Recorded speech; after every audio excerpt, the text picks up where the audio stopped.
ఎక్కడో దూరంగా పచ్చని పొలాల మధ్య స్వచ్ఛమైన గాలి పీలుస్తూ ఆ మట్టి వాసనని ఆస్వాదిస్తూ ఒక చిన్న పల్లెటూరు. ఆ ఊరి చివరిలో ఒక పాత ఇల్లు. ఆ ఇంట్లో రామయ్య, లక్ష్మి వారి జీవితాలను నిశ్శబ్దంగా గడుపుతున్నారు. ఇల్లు పెద్దది కానీ మాటలు చెప్పేవాళ్ళు లేరు. ఎందుకంటే వారి ఇద్దరి పిల్లలు నగరంలో స్థిరపడ్డారు. ప్రతి ఉదయం లక్ష్మికి ఒకటే ఎదురుచూపు. తులసి కోట దగ్గర దీపం వెలిగించి మొబైల్ను చేతిలో తీసుకొని చూస్తుంది. ఈరోజైనా పిల్లలు ఫోన్ చేస్తారేమో అని. కానీ కాల్ రాదు, మెసేజ్ లేదు.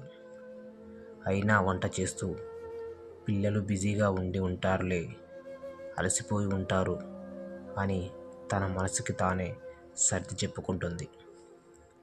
రామయ్య కూడా అంతే. పొలంలో పనిచేస్తూ కొడుకు సూర్యను గుర్తు చేసుకుంటాడు.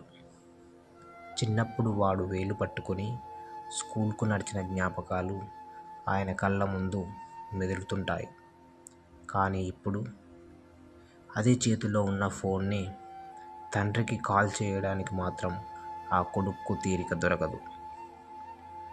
లోపల బాధ ఉన్నా బయటికి మాత్రం ఆ తండ్రి మౌనంగానే ఉండిపోతాడు. ఒకవైపు పల్లెటూరులో ఈ నిరీక్షణ, మరోవైపు నగరంలో యాంత్రిక జీవితం. సూర్య ల్యాప్టాప్ ముందు మీటింగులతో ఉక్కిరిబిక్కిరి అవుతుంటాడు. రాధ మొబైల్లో రీల్స్ చూస్తూ ఫ్రెండ్స్తో నవ్వుల్లో మునిగిపోతుంది. అమ్మ నుండి కాల్ వస్తే తర్వాత చేద్దాంలే, ఇప్పుడు టైం లేదు అని నిర్లక్ష్యం చేస్తారు. ఆ తర్వాత ఆ విషయాన్నే మర్చిపోతారు. వారి దృష్టిలో ఆ 2 నిమిషాలు వారి బిజీ లైఫ్ కంటే ముఖ్యం కాదు. సంక్రాంతి పండగ వచ్చింది. ఊరంతా కోలాహలంగా ఉంది. లక్ష్మి ఇంటి ముందు రంగుల ముగ్గులు వేసి పిల్లల కోసం ఎదురు చూస్తుంది. బస్సు వస్తుంది, కానీ అందులో వాళ్ళు దిగరు.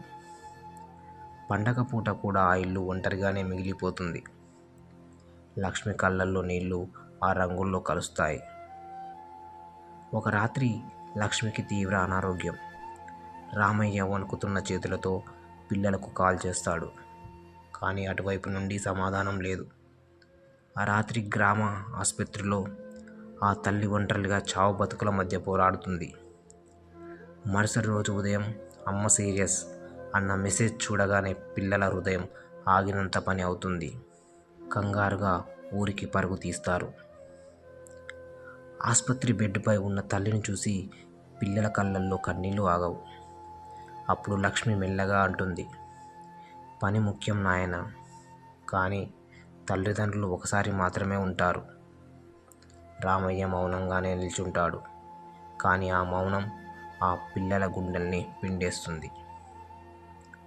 చివరకు వాళ్ళు వాళ్ళ తప్పు తెలుసుకున్నారు. ఇల్లు మళ్ళీ నవ్వులతో నిండింది.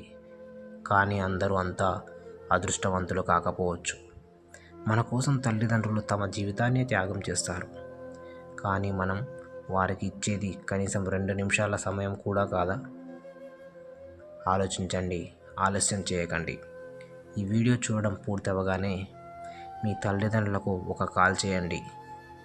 మీరు పలకరించే ఆ 2 నిమిషాలు వారికి కొండంత ధైర్యాన్ని, ఆయుష్ని ఇస్తాయి.